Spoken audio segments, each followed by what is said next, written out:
All right, this is Barry Pickens. I'm on one of my road trips. I stopped on the way back from Nashville, taking my daughter to the airport and my grandson, and stopped over here at Ardmore and ate at the green or the fried tomato.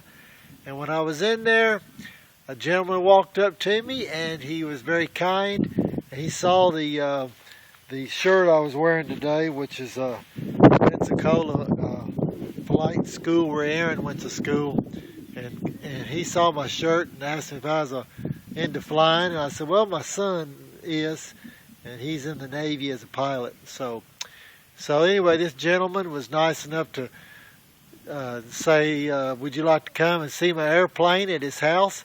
He has his own airstrip out here in the field, and so I want to introduce you to him.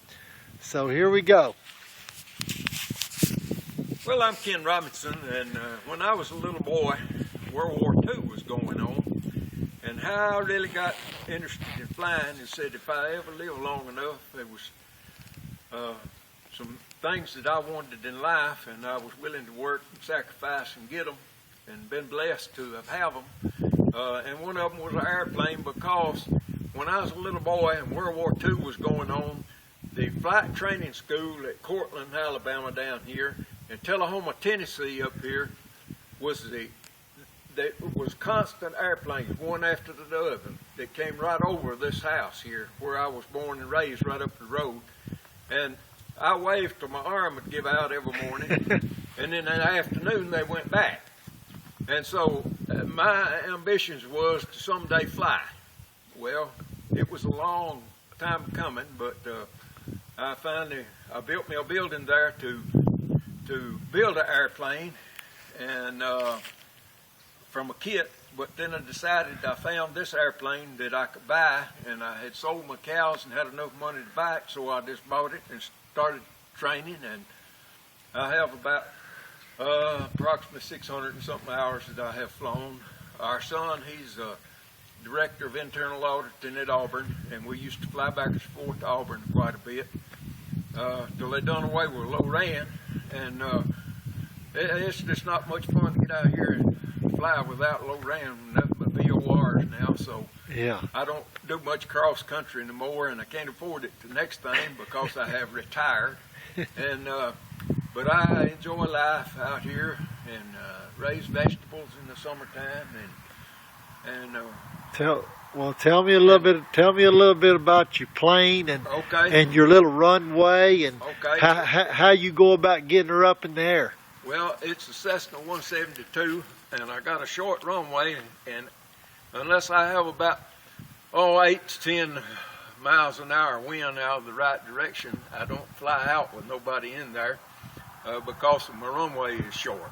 Yeah. But it's most people wouldn't.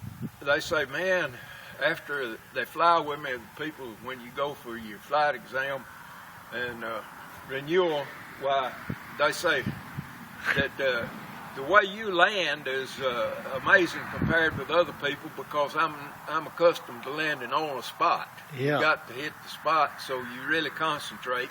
Yeah. And I've had several people to tell me that I've flown with that I really fly good because of the conditions I fly out of and into. Yeah. And because but once you get the wheels off the ground, you just keep it in the ground effect till it gets up to airspeed, and then Show me your airfield. I'll span around here. Okay, I got these big drums you see up and down there. That is my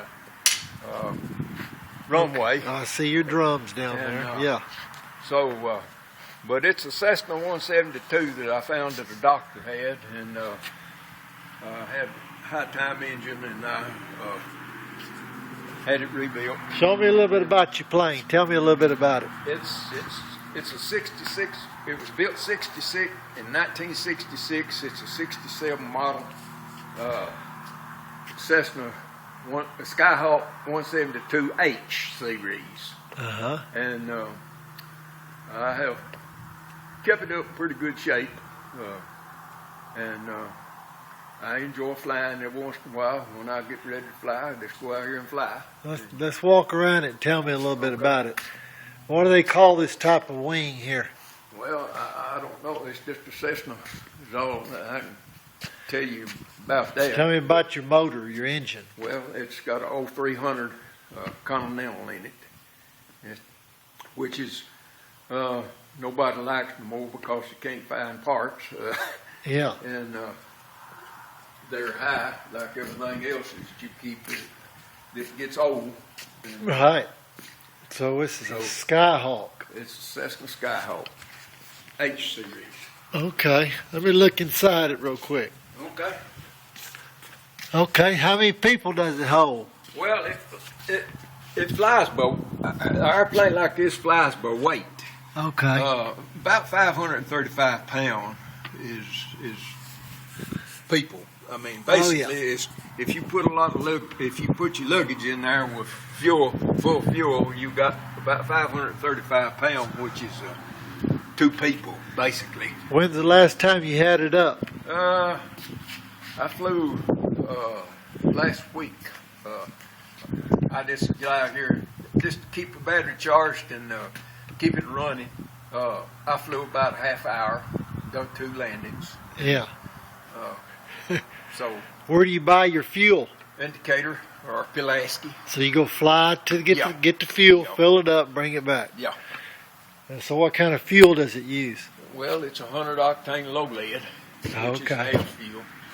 Yes, sir. But years ago, this model airplane you could actually burn 92 octane car gas. Oh, really? But they've learned that now.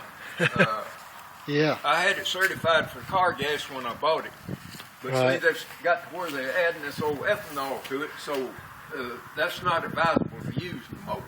Okay. So you wind up having to pay that high dollar and get that high dollar fuel. Well, can I bring my son, who's a Navy pilot, to come see it? Yeah, be glad to, Will. He's on deployment right now, but about August he'll be coming Okay. Well, back and that'll work good. so maybe I can bring him to see it here in the next Well, few. we'll try to go for a ride. I don't know when he's coming back to the States, but It's like I say, there's over there where we got across the interstate coming over here. There's a guy that used to do all my work over there. yeah. It's got there's actually an airport there, and so we ride over there and have a long enough trip that we can take a Okay. ride. All right. I appreciate you letting me come by and seeing you, Mr. Kenneth. Well, I appreciate you coming by and visiting with me. Okay. God bless you, man. Well, you too. All right.